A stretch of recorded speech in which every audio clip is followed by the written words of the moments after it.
Mesdames et messieurs, bonsoir. Bienvenue pour cette nouvelle édition de Direct où on va passer en revue les dernières nouvelles locales. Mais ce soir, on va consacrer notre édition sur la 4e édition de l'initiative Capable avec nos différences consacrée aux personnes aux besoins spéciaux. Et nous avons le plaisir d'accueillir dans le studio Madame Eglal Chounouda. Vous êtes membre du Conseil national du handicap. Bonsoir. Bonsoir. On va commencer par présenter un reportage et puis vous allez commenter. Le président Abdel Fattah el-Sisi a assisté ce matin à la 4e édition de l'initiative Capable avec nos différences consacrée aux personnes aux besoins spéciaux sous le slogan « Nous avons une place ». La cérémonie s'est tenue dans le centre des conférences d'El Manara. Elle a commencé par un film documentaire sur les réalisations de l'initiative. Madame Eglal Chounouda, je rappelle que vous êtes membre du Conseil national du handicap. Alors, vous avez assisté à cette 4e édition. Parlez-nous du déroulement de la journée. Alors, cette édition, cette sorte de célébration a commencé en 2018. C'était la première fois que ça se passait et le président a participé et il a promis aux enfants et aux jeunes handicapés d'y participer tous les ans. Et depuis, c'est ce qui se passe. En 2018, l'événement clé de cette célébration, c'était l'annoncement des statuts de la loi du handicap, qui a été annoncé en 2018, début 2018, et les statuts de la loi, donc son opération, a commencé fin 2018, justement en décembre 2018. Et il y a eu aujourd'hui, alors 4 ans sont passés, il y a eu aujourd'hui une jeune fille qui est trisomique, qui a la trisomie 21, ce qu'on appelle Down syndrome, qui a parlé. Elle est justement speakerine à la télévision aussi. Et elle nous a un peu rappelé comment il y a eu un changement d'attitude durant les années. Alors, elle a 26 ans. Elle a dit qu'à sa naissance, le médecin a dit à sa maman, cet enfant ne vivra pas. Alors, concentrez-vous, il vaut mieux vous concentrer sur vos autres enfants. Elle a dit que les écoles l'avaient refusé. Elle a dit que les clubs sportifs aussi l'ont refusé. Et alors, les seuls services qui existaient à ce moment-là, c'était les associations. Alors, Rahma, qui est cette speakerine, a reçu une sorte d'intervention précoce au centre SETI et c'est ce qui lui a permis d'être intégrée par les efforts de sa maman, enfin, tout ce qu'a fait sa famille pour essayer de convaincre les écoles, les clubs, etc., de l'accepter. Oui, de l'accepter et qu'elle avait des capacités. Alors, depuis que la loi a été annoncée, nous avons bien sûr fait d'énormes pas en ce sens. Il y a maintenant des lois qui obligent les écoles à intégrer les enfants selon certains critères. Il y a des lois qui obligent les clubs sportifs à intégrer les enfants. Mais le problème reste toujours l'attitude. Et c'est la sensibilisation. Ce dont nous avons besoin le plus maintenant, c'est la sensibilisation. La sensibilisation de la société à tous les niveaux. Parce que même s'il y a des lois, ceux qui ont la charge d'appliquer ces lois n'ont pas toujours une attitude positive. Alors, ils pensent, on regarde le problème du handicap comme un problème surtout de charité. Alors, c'est le rôle des associations charitables, mais peu de personnes le voient comme un droit humain. Alors, ce sont des citoyens égyptiens, donc ils ont droit à tous les services que d'autres citoyens accèdent. Oui. Là, vous avez parlé quand même de loi. Quel est le changement? C'est-à-dire, qu'est-ce qui a été changé depuis 2018 et jusqu'à 2022? Qu'est-ce qui s'est passé en faveur de ces personnes? Alors, on parle beaucoup plus des personnes ayant un handicap. Le fait que le président assiste, que le président y porte un intérêt personnel, fait que les médias parle souvent des questions, des problèmes des personnes handicapées. Et les parents, c'est ce que aussi nous essayons de faire, de faire connaître aux parents le droit de leurs enfants. Parce que quand ce sont des associations qui parlent, souvent c'est refusé. Mais quand c'est la maman elle-même qui demande ses droits, que ce soit à l'intégration scolaire, que ce soit au service sportif, au service culturel, c'est autre chose. Alors maintenant, on ne peut plus refuser, sauf si on donne des raisons. Alors il y a une législation, il y a une structure législative qui existe. Et c'est pour cela que les personnes ayant un handicap, mettons qu'ils n'ont plus de voix maintenant qu'ils ne l'avaient avant. Quel est le rôle de ces associations qui prennent en charge de s'occuper des enfants? Alors, ça commence dès la naissance. Parce que souvent, la maman, le médecin lui dit, il annonce qu'il y a un handicap. Quelquefois, ils expliquent, mais souvent, ils n'expliquent pas. Alors, elle cherche. Ils expliquent quoi exactement? Alors, ils expliquent, et souvent, ils disent, par exemple, cet enfant est trisomique. Oui. Et c'est tout. La maman veut connaître qu'est-ce que c'est la trisomie. Trisomique, ça veut dire qu'il va apprendre, il va parler, il va marcher, et où est-ce qu'il aura exactement les problèmes. Alors, souvent, ce sont les associations qui prennent ce rôle. Là, selon la Constitution de 2014, il a donné quand même des droits, ou bien il a imposé, il faut dire, des droits aux gens handicapés. Alors, est-ce qu'ils sont appliqués? Elles sont appliquées. Tout dépend de l'attitude. Alors, il y a le droit à l'intégration scolaire, mais souvent les écoles disent « Ah, parce que nous ne sommes pas équipés ». Alors, et souvent, ce sont des écoles qui ont des moyens. C'est parce qu'ils pensent que cet enfant-là ne pourra pas suivre le cursus, parce peut-être qu'il pense qu'il est violent, alors il nuira aux autres enfants.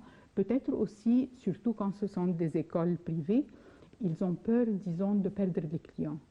Alors, ils ont peur que les autres parents qui viennent et qui voient qu'il y a des enfants ayant un handicap disent « Ah non, nous ne voulons pas que notre enfant soit avec cet enfant.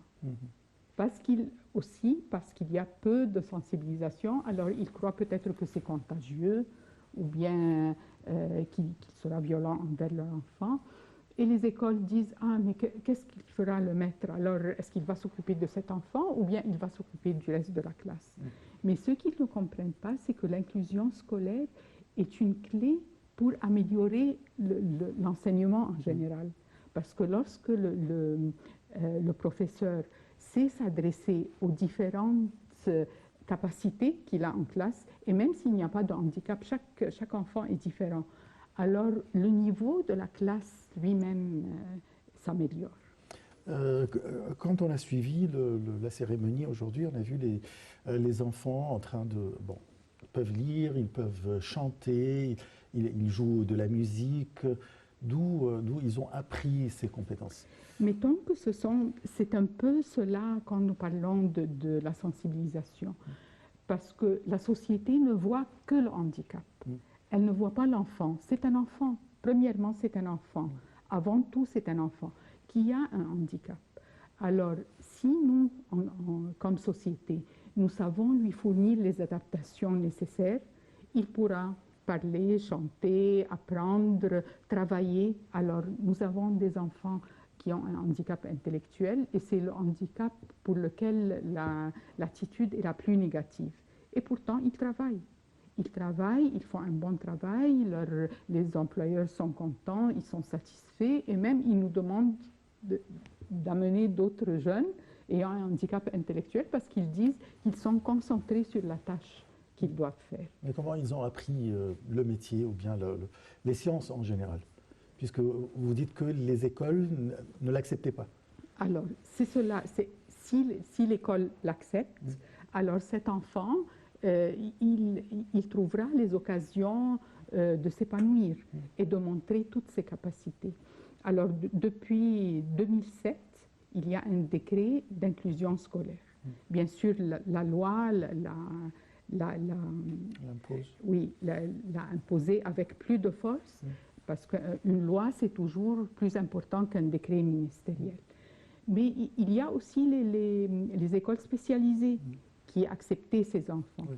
Seulement, si nous comptons seulement sur les écoles spécialisées, nous n'atteindrons jamais le nombre d'enfants qui ont besoin d'apprendre.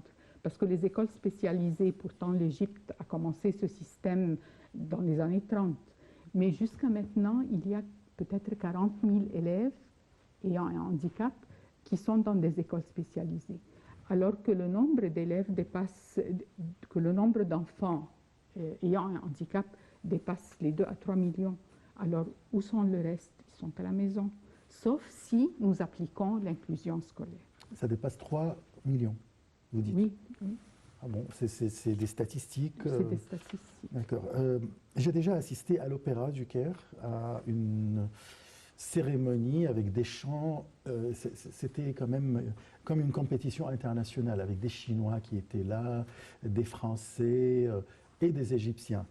Est-ce que l'opéra ou bien des instituts pareils contribuent à enseigner ces enfants pour apprendre la musique et les autres Alors, il y a des centres spécialisés pour la musique, pour les enfants, par exemple, ayant un handicap.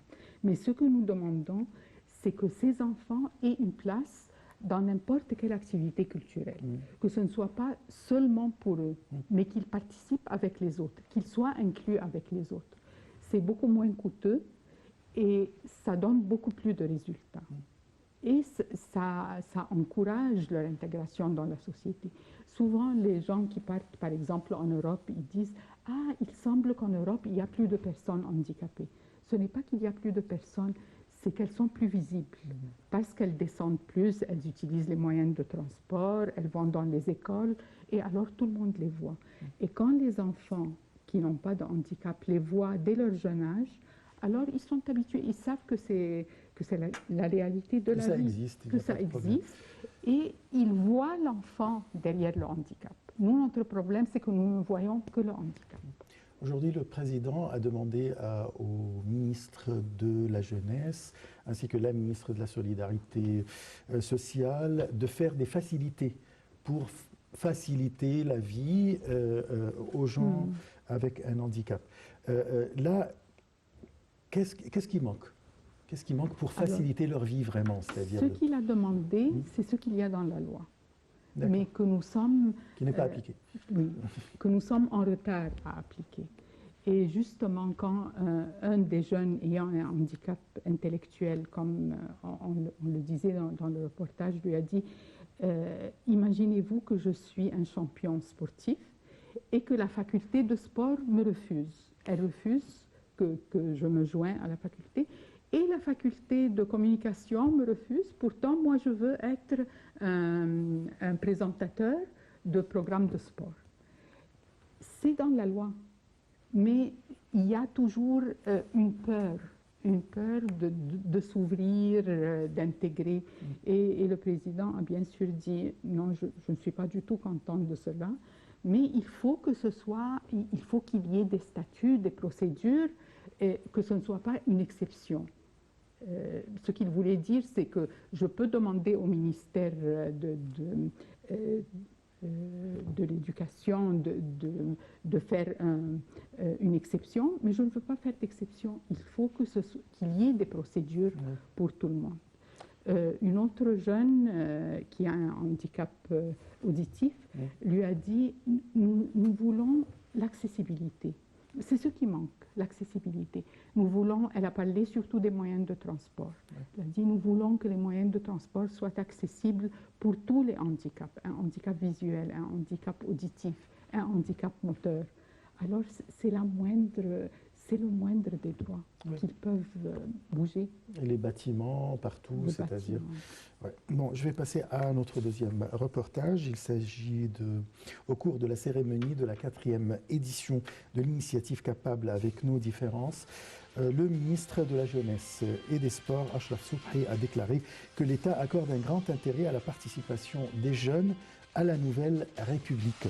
Sur un autre plan, la ministre de la Solidarité sociale, Nevin Al-Qabbaj, a affirmé que l'Égypte a adopté le système de la protection sociale comme un système fondamental dans ses programmes. Alors, lors de son discours, le ministre de la Jeunesse a mis l'accent sur l'importance de la participation de la jeunesse dans la nouvelle République. Comment on peut profiter d'une telle déclaration? Justement, il a dit qu'il y a maintenant 250 000 jeunes ayant un handicap qui participent dans les différentes activités sportives des centres de jeunesse. Et il a dit qu'il, comme initiative, alors ils vont élargir cette accessibilité. Et ils vont aussi encourager les jeunes ou organiser des excursions. Il y a des excursions qui se passent dans le ministère de la Jeunesse qui s'appellent « Connais ton pays ». Alors, ils vont inclure les enfants, les jeunes ayant un handicap dans ces excursions. Et aussi, ils ont des centres d'innovation pour découvrir les jeunes qui ont certains talents, et alors ils vont aussi inclure les jeunes ayant un handicap dans ces centres d'innovation. Est-ce que les gens, les professionnels, je parle, est-ce qu'ils sont formés à bien communiquer, à savoir comment faire?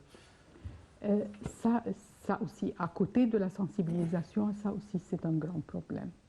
Parce que les lois existent, mais si le personnel n'est pas formé, alors ils vont toujours trouver des excuses pour ne pas les recevoir. Et en cela, je pense que c'est le rôle de la société civile, des associations qui ont plus, comme on dit, la main dans la pâte, qui ont plus accès à ces jeunes, qui les connaissent de près et qui ont pour la plupart des programmes de formation. De former les professionnels des différents ministères pour pouvoir communiquer avec ces jeunes. Parce que c'est souvent ce qui les isole, c'est la peur qu'ont les personnes de ne pas savoir communiquer avec eux. Alors, ou bien si on parle de leur handicap, peut-être que ça va les blesser. Si on dit le terme handicapé, peut-être qu'il ne faut pas. Et alors, pour être sûr, ils s'éloignent. Alors, vous avez raison, il faut une formation des professionnels. Et comme vous l'avez dit, si on commence à recevoir les élèves dans les écoles, alors même la génération va bien communiquer et apprendre automatiquement. Voilà. Pour sa part, Nevin Al-Qabbaj, la ministre de la Solidarité sociale, a proposé 2 initiatives en faveur des gens ayant un handicap. Parlez-nous de ces initiatives. Alors, la première initiative, c'est assurer l'accès. Alors, rendre tous les services publics et privés accessibles. Pas seulement, quand on dit accessibilité, on pense toujours à la chaise roulante, etc. Mais ça ne se limite pas au handicap moteur. Alors, il y a les personnes qui ont un handicap visuel. Alors, ils ont le droit de participer, de comprendre ce qui se passe à la télévision, par exemple, ou bien quand ils prennent une ligne de métro, de savoir ce qu'il y a écrit, etc. Alors, il y a la technologie aide beaucoup. Oui, et comment on fait dans les autres pays très avancés? Alors, il y a des signaux sonores, par exemple. Et pour les personnes qui ont un handicap auditif, alors il y a toujours un sous-titre à la télévision. Alors la technologie aide beaucoup. Mais il faut penser, alors quand il y a n'importe quel nouveau service, il faut penser comment rendre ce service accessible à quelqu'un qui a un handicap moteur, visuel, auditif, intellectuel, et ça coûte beaucoup moins quand on fait un nouveau service d'y penser dès le début, au lieu de réarranger après. Alors ça, c'était la première initiative, rendre tous les services publics et privés accessibles et obliger les employeurs à accepter ce pourcentage de 5% de personnes handicapées. Alors maintenant, c'est beaucoup plus fort dans la loi actuelle. Dans la loi précédente, c'était une amende très légère. Alors les employeurs préféraient ne pas avoir ce tracas et payer l'amende. Mais maintenant, l'amende est plus sérieuse. Et l'amende est par personne. Alors, s'ils ont 5% de personnes à accepter du nombre total des employés, alors ils ont une amende à payer pour chaque personne qu'ils n'acceptent pas. Alors, ça devient plus sérieux. Mais il faut aussi, eux aussi ont besoin de sensibilisation. Ils ont besoin de savoir comment agir avec eux. Parce que souvent, ils disent « Ah, mais vous savez, nous avons des machines. Ce sera un peu dangereux pour eux. » Ou bien « Moi, le rythme de travail est très rapide chez moi, alors je ne peux pas le ralentir. » Tout cela, quand ils essayent, quand ils les voient, ils savent que ce n'est pas... ce sont des excuses. Oui, ce sont des excuses et que ce n'est pas vrai. Alors ça, c'est une initiative. L'autre initiative, c'est... une activité qu'il y a en Amérique qui s'appelle Best Buddies. Alors, c'est comme si on disait un meilleur ami. Alors, c'est surtout pour les enfants qui ont un handicap intellectuel. C'est ce qui a été fait en Amérique. Alors, il y a comme un volontaire ou un ami qui l'aide, que ce soit à l'école, que ce soit si c'est un jeune, alors pour aller au travail, par exemple, ils vont ensemble, etc. Alors, elle a dit que nous allons lancer cette initiative en Égypte et qu'il y aura comme une application sur le mobile, sur le portable, selon laquelle si quelqu'un veut être volontaire, alors il s'inscrit, il voit qui est le plus proche de lui en termes de... Il y a pas mal de jeunes qui vont être intéressés, comme la plupart des associations, comme par exemple, il y a l'association Caritas, par exemple, qui fait beaucoup de charité, qui aide... Justement, la Caritas a tout un programme pour la jeunesse et elle a aussi un secteur handicap. Alors, c'est le centre CETI. Alors, c'est l'exemple. C'est comme cela, oui. Alors, le président a parlé de la formation ou bien collecter un fonds. Et même, il a précisé quelques ministères pour faire des donations dans ce fonds. Quelle est l'importance d'avoir ce fonds? Alors, tout ce qui est accessibilité, ça a besoin d'être financé. Oui, c'est vrai. Tout ce qui est formation de professionnels, sensibilisation, ça a aussi besoin d'être financé. Alors, il y a aussi toutes les adaptations, toutes les facilités technologiques qui ont besoin d'être financées. Par exemple, si un jeune, un étudiant ayant un handicap visuel va à l'université, il aura besoin d'un ordinateur pour pouvoir écrire. Alors, il y a ces programmes, mais il a besoin de l'ordinateur, il a besoin des programmes. Alors, tout cela, l'accessibilité même doit être financée. Oui, c'est vrai. Bon, je crois qu'il y en a des mères qui nous regardent maintenant, qui ont soit des enfants ayant un handicap ou bien qui auront. Alors, expliquez-nous comment traiter avec un bébé et puis un jeune, etc., un enfant, un jeune ayant un handicap. Alors, il faut dire... Une leçon pour les gens, que le président a tenu à saluer les familles, surtout les mamans, parce que souvent ce sont elles pour lesquelles c'est le plus dur au début, surtout au début, et surtout si elles ne trouvent personne pour la guider. Alors, ce qui est très important, c'est de faire ce qui est arrivé avec Rahma, qui est la spiruline, c'est l'intervention précoce. C'est d'aller très tôt voir qu'est-ce qui se passe. Et de ne jamais écouter, je m'excuse de le dire, mais de ne jamais écouter le médecin qui dit il n'y a pas d'espoir. Parce que souvent, même les médecins ont besoin de sensibilisation. Nous faisons beaucoup ces programmes avec les étudiants en faculté de médecine. Alors les mamans leur parlent, elles leur disent ce qui s'est passé avec eux pour leur dire ne faites pas ça, ne faites surtout pas ça. Alors la maman doit s'y prendre tôt. Elle peut avoir recours au centre d'intervention précoce qui existe dans des hôpitaux ou bien dans des associations et que nous essayons de propager dans tous les gouvernements. Et alors, on lui dira quoi faire avec son enfant. Souvent, les mamans viennent chez nous au centre CETI dire est-ce que vous ne connaissez pas une institution qui prenne en charge cet enfant ou il peut être pensionnaire. Ce n'est pas qu'elle veut se débarrasser de l'enfant, mais elle ne sait pas comment faire. Et elle sent que peut-être qu'il y aura quelqu'un qui s'y prendra mieux qu'elle. Et alors, ce qu'il faut faire, c'est lui assurer qu'elle est la meilleure personne à prendre en charge cet enfant, mais lui donner les moyens, lui donner les notions, lui donner les capacités, lui donner les moyens de le faire. Et petit à petit, on lui dit toujours, ne pense pas à qu'est-ce qui arrivera à cet enfant dans 20 ans.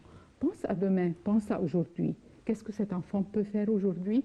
Ah, il peut se tenir droit, c'est déjà très bien. Quand il se tient droit, peut-être qu'il peut regarder en haut, peut-être qu'il peut te regarder, peut-être qu'il peut faire certains sons. Chaque pas est une réussite. Et il faut prendre le temps. C'est ça. Voilà.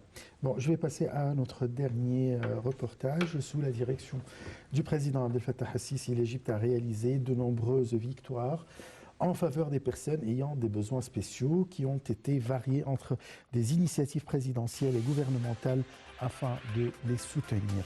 Avec Sarah Omar.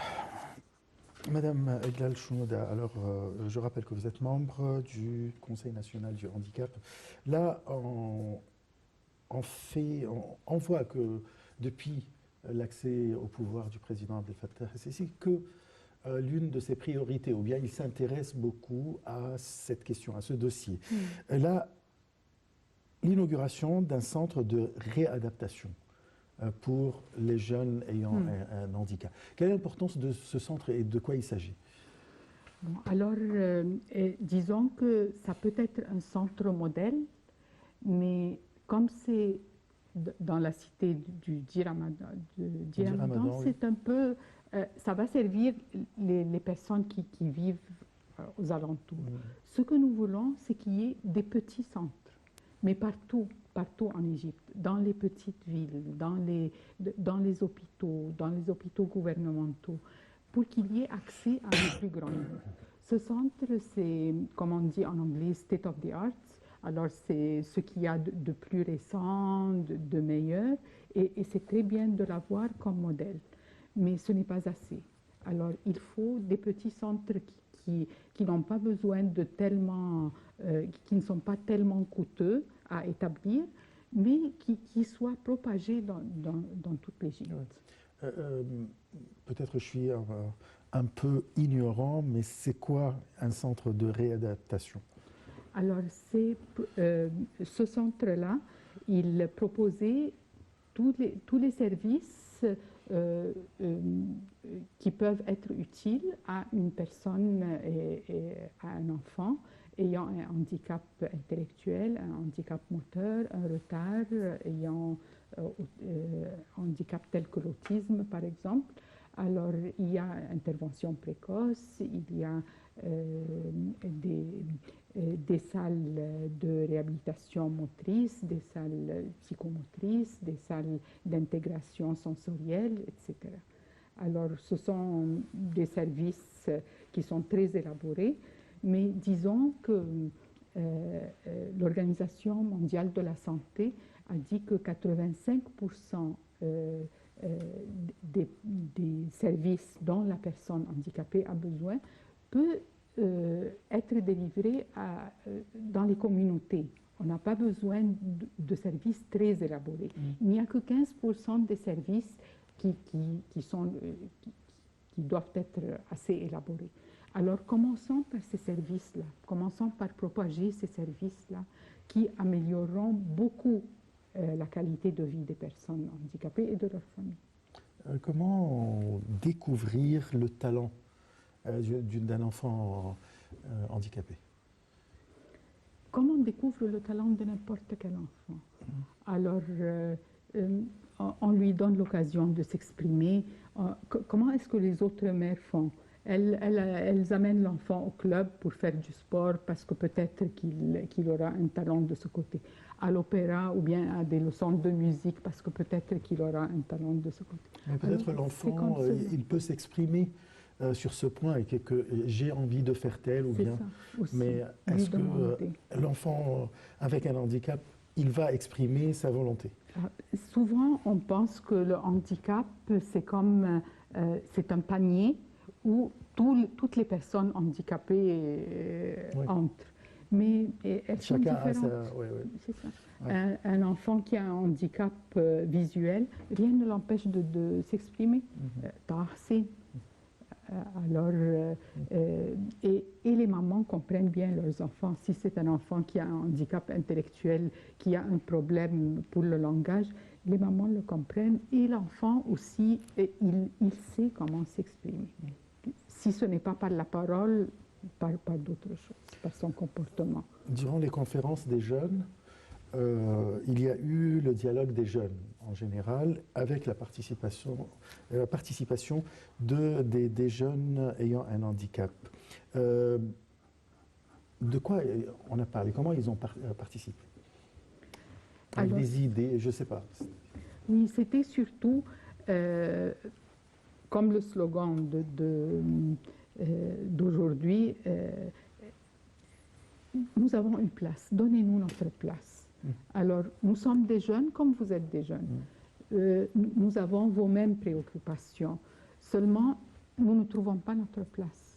La société ne nous l'accorde pas. La société nous isole, elle nous laisse de côté. Et pourtant, nous avons notre mot à dire. Très bien. Le président a invité les jeunes aujourd'hui à l'inauguration du centre d'art à la nouvelle capitale administrative. Alors, comment vous avez reçu cette invitation et comment les jeunes Alors, bien sûr, tout le monde était très content, mais c'est aussi leur performance aujourd'hui était tellement agréable que je pense que c'est venu comme ça. Le président leur a dit, vous serez les premiers à faire un spectacle dans ce nouveau centre de culture et d'art à la nouvelle capitale. C'est vrai, c'était une performance vraiment à admirer. Voilà. Pourtant, j'avoue que durant la compétition de l'Opéra du Caire, si je ne me trompe pas, qui s'appelle Auladna, c'est ça? Oui. Ah, oui. Alors, il y avait les Chinois qui étaient là, d'une performance, mais vraiment très. Quelle est la différence? Pourquoi? Alors, c'est la discipline. Ils ont commencé tôt, ils nous ont devancés dans cela. C'est pas les moyens? Et aussi, justement, j'allais dire, ils accordent à ces jeunes-là les mêmes moyens qu'ils accordent aux autres. Alors, ce n'est pas... Et ici, quelquefois, on pense que c'est un surplus. Alors, comme souvent on le dit dans les écoles, quand les écoles n'admettent pas l'enfant, ils disent « mais attendez un peu qu'on s'occupe des enfants qui n'ont pas de handicap ». Alors, on leur donne ce qui reste. D'accord. Mais probablement en Chine, on leur donne tous les moyens. C'est vrai. Bon, je vous remercie beaucoup, Madame Eglel Chenouda. Je rappelle que vous êtes membre du Conseil national du handicap. Merci pour toutes ces informations. On a bien appris de votre part. Merci beaucoup. Et j'espère vraiment que tout le bien pour vos associations et bien sûr pour les jeunes ayant un handicap. Merci beaucoup. Merci à vous, merci de mettre la lumière sur ces problèmes parce que c'est vraiment important pour promouvoir notre société en général. Tout à fait. Je vous remercie beaucoup. On se donne un rendez-vous demain à la même heure avec une nouvelle édition de Direct. À demain. Au revoir.